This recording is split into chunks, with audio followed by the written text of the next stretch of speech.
NEET मामले को लेकर संसद के दोनों सदनों में हंगामा, पक्ष और विपक्ष दिखे आमने सामने। सोमवार तक दोनों सदनों की कार्रवाई स्थगित।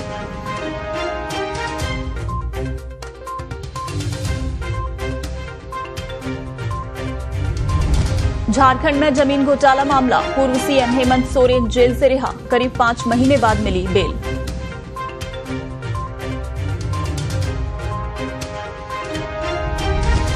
ग्रेटर नोएडा में निर्माणाधीन मकान की दीवार गिरने से हादसा, 6 बच्चे दबे, 3 की मौत।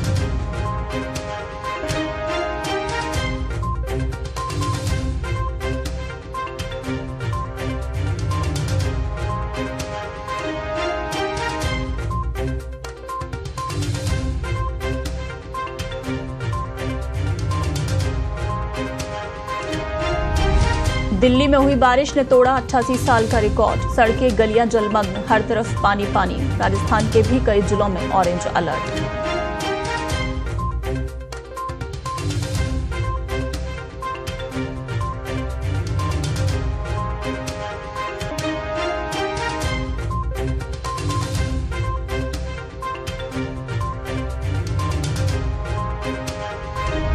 T20 वर्ल्ड कप फाइनल आज, दक्षिण अफ्रीका से भिड़ेगी टीम इंडिया। इंग्लैंड को हरा फाइनल में पहुंची थी टीम इंडिया।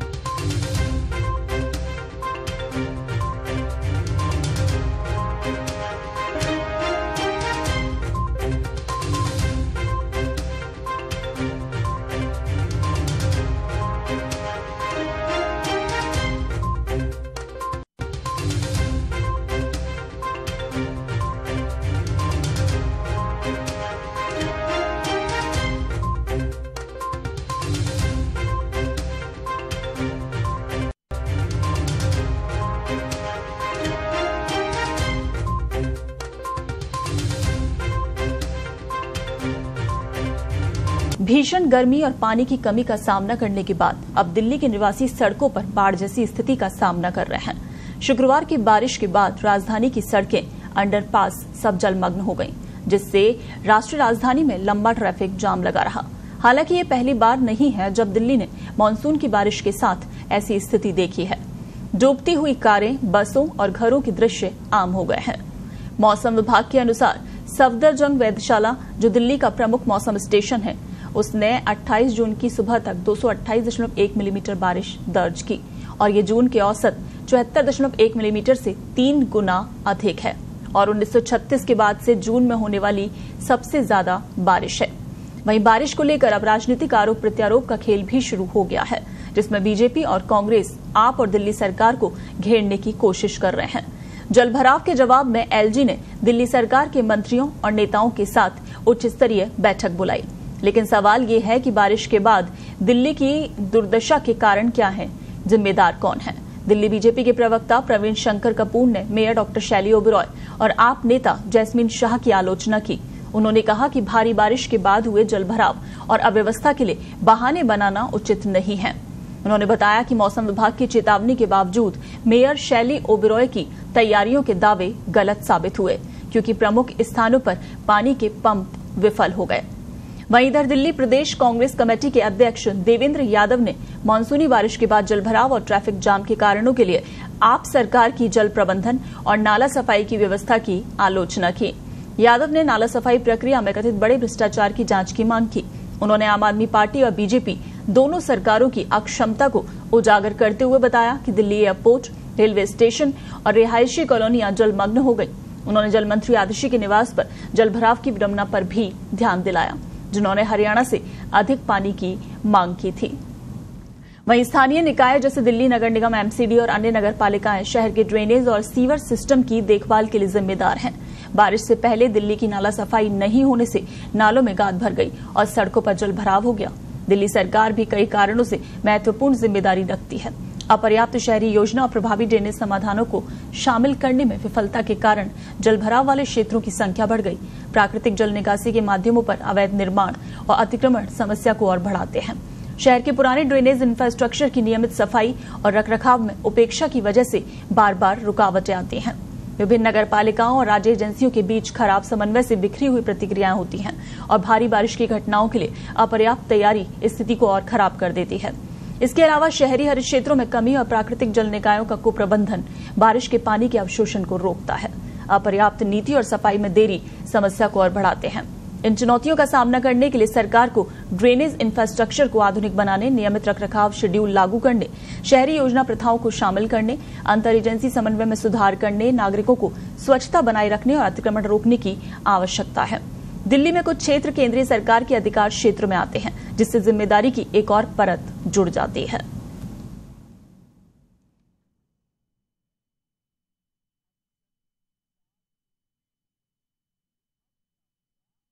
वहीं भारी बारिश के बाद ग्रेटर नोएडा में एक निर्माणाधीन मकान की दीवार गिरने से हादसा हुआ, जिसमें 6 बच्चे दब गए और हादसे में 3 बच्चों की दर्दनाक मौत हो गई।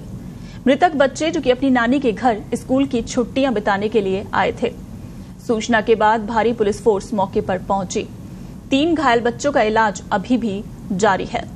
मृतक बच्चों के शव पुलिस ने पोस्टमार्टम के लिए भेज दिए। ये घटना ग्रेटर नोएडा के थाना सूरजपुर क्षेत्र के खोदना गांव की है। इस दर्दनाक हादसे में आयशा पुत्री सगीर जिसकी उम्र 16 वर्ष, आहत जिसकी उम्र 4 वर्ष, हुसैन की उम्र 5 वर्ष, आदिल जिसकी उम्र 8 वर्ष थी, अल्फिजा की उम्र 2 वर्ष, सोहना जिसकी उम्र 12 वर्ष और वासील पुत्र शेर खान जिसकी उम्र 11 वर्ष। इधर समीर की उम्र 15 और सगीर के मकान की दीवार गिरने से उनके ही परिवार और रिश्तेदारों के ये बच्चे थे। टोटल 8 बच्चे जो कि इसमें घायल हुए, जिसमें आहत आदिल और अल्फिजा की इलाज के दौरान दुखद मौत हो गई। घटना की जानकारी देते हुए पुलिस अधिकारी ने बताया कि खोदना गांव निवासी सगीर के घर में दीवार गिरने से ये हादसा हो गया, जिसमें इनके परिवार और रिश्तेदारों के 8 बच्चे दब गए, जिनमें से 3 बच्चों ने इलाज के दौरान दम तोड़ दिया, जबकि बाकी बच्चों का इलाज अस्पताल में अभी जारी है और वो सभी खतरे से बाहर हैं। उन्होंने बताया कि पुलिस प्रशासन द्वारा बेहतर उपचारित समन्वय स्थापित किया गया है और आगे की कार्रवाई जारी है। सूरजपुर में गांव खोदना कला में एक मकान गिरने की सूचना थी। प्राप्त जानकारी के अनुसार ये जो मकान है ये सागिर सन ऑफ काले का था और उन्हीं के परिवार के कुछ बच्चे वहां पर खेल रहे थे, जिनके ऊपर छत और जो दीवार है वो गिरी। तत्काल रेस्क्यू ऑपरेशन करते हुए बच्चों को पास के जो हॉस्पिटल थे वहां शिफ्ट कराया गया। सभी आला अधिकारी अभी मौके पर ही हैं, परिवारजन से भी बात कर रहे हैं। अनफॉर्चुनेटली इस घटना में 3 बच्चों की दुखद मृत्यु हुई है और बाकी की स्थिति अभी ठीक है और वो सभी अंडर ट्रीटमेंट है। जो बेस्ट उपचार है वो उनको दिया जा रहा है और परिवारजन को भी बता दिया गया है कि जो मदद होगी पुलिस प्रशासन की तरफ से वो मुहैया कराई जाएगी। रेस्क्यू ऑपरेशन अभी हमारा जारी है। झारखंड हाईकोर्ट से जमानत मिलने के 5 घंटे बाद हेमंत सोरेन जेल से बाहर आ गए। जेल के बाहर पत्नी कल्पना सोरेन पहुंची थी। दरअसल शुक्रवार को हाईकोर्ट ने मनी लॉन्ड्रिंग केस में शामिल होने के ठोस सबूत नहीं मिलने की बात कहकर जमानत दी। अब जैसे ही हेमंत सोरेन जेल से बाहर आए, बीजेपी पर बरस पड़े। इस दौरान उन्होंने अरविंद केजरीवाल का जिक्र भी कर दिया। देखिए क्या बोले।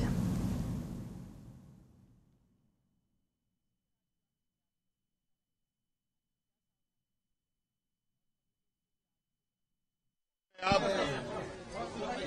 विगत 5 महीनों के बाद जेल से बाहर आया हूं और इन 5 महीनों का जो वक्त था, मुझे लगता है इस राज्य के लिए, हमारे झारखंडी भाइयों के लिए, यहां के मूलवासी आदिवासियों के लिए बहुत ही चिंतनीय महीने रहे हैं। आपको पता है और पूरे देश को पता है कि मैं किस लिए जेल गया था और अंतोगत्वा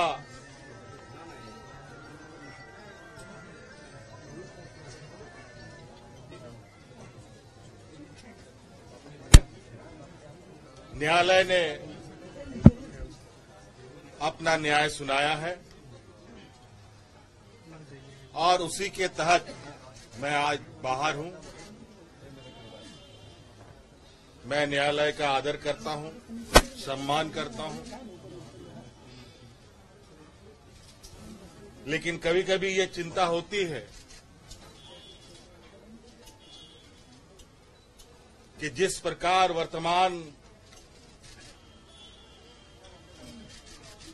समय में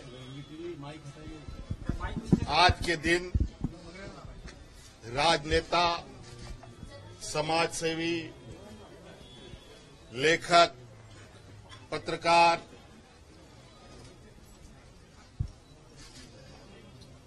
जैसे लोग बड़े सुनियोजित तरीके से उनकी आवाजों को बंद करने का प्रयास किया जा रहा है। ये भी किसी देश, पूरे देश में छुपा नहीं है और न्याय पाने में जो वक्त लगता है वो वक्त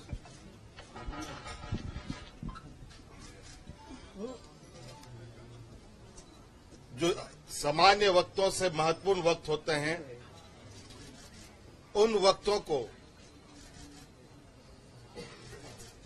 बड़े सुनियोजित तरीके से वर्तमान वक्त में लोगों के लिए मुसीबत खड़ी कर रही है। एक झूठे मनगढ़ंत कहानी गढ़कर मुझे 5 महीनों तक जेलों के अंदर रखा गया।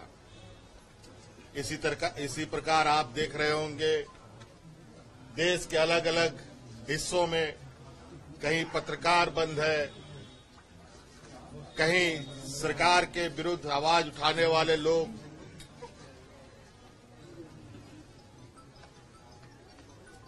और उनकी आवाज को कुचलने का काम किया जा रहा है। दिल्ली में मुख्यमंत्री जेल में बंद हैं, कई एक मंत्री रहते हुए लोगों को जेल में डाल दिया जा रहा है और न्याय की प्रक्रिया इतनी लंबी हो रही है कि दिन महीने नहीं वर्षों लग रहे हैं और कहीं न कहीं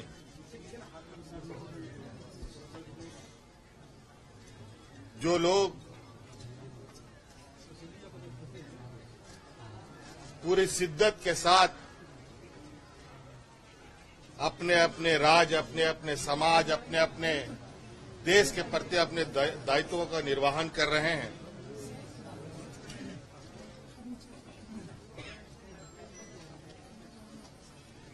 उन सब में बाधाएं डाली जा रही है। खेल मैदान से मिल रही है इस वक्त की बड़ी खबर। T20 क्रिकेट विश्व कप, भारत का आज दक्षिण अफ्रीका से मुकाबला, यानी भारत फाइनल में आज दक्षिण अफ्रीका से भिड़ेगा। रात को 8 बजे से मैच का प्रसारण होगा। तो भारत के पास खिताबी सूखा खत्म करने का ये मौका है। आईसीसी T20 क्रिकेट विश्व कप, जहां भारत ने फाइनल में एंट्री लेते हुए आज भारत का दक्षिण अफ्रीका के साथ मुकाबला है। तो सेमीफाइनल में जहां भारत ने इंग्लैंड को करारी शिकस्त देकर फाइनल में एंट्री ली, आज फाइनल मुकाबला रात को 8 बजे से मैच का प्रसारण। दक्षिण अफ्रीका के साथ है मुकाबला भारत का। दक्षिण अफ्रीका जो कि पहली बार फाइनल में पहुंचा है। दक्षिण अफ्रीका जो कि सेमीफाइनल से आगे नहीं बढ़ पाता था, तो पहली बार है ये जब दक्षिण अफ्रीका फाइनल में पहुंचा है। और भारत का मुकाबला आज दक्षिण अफ्रीका से है। रात को 8 बजे से मैच का प्रसारण।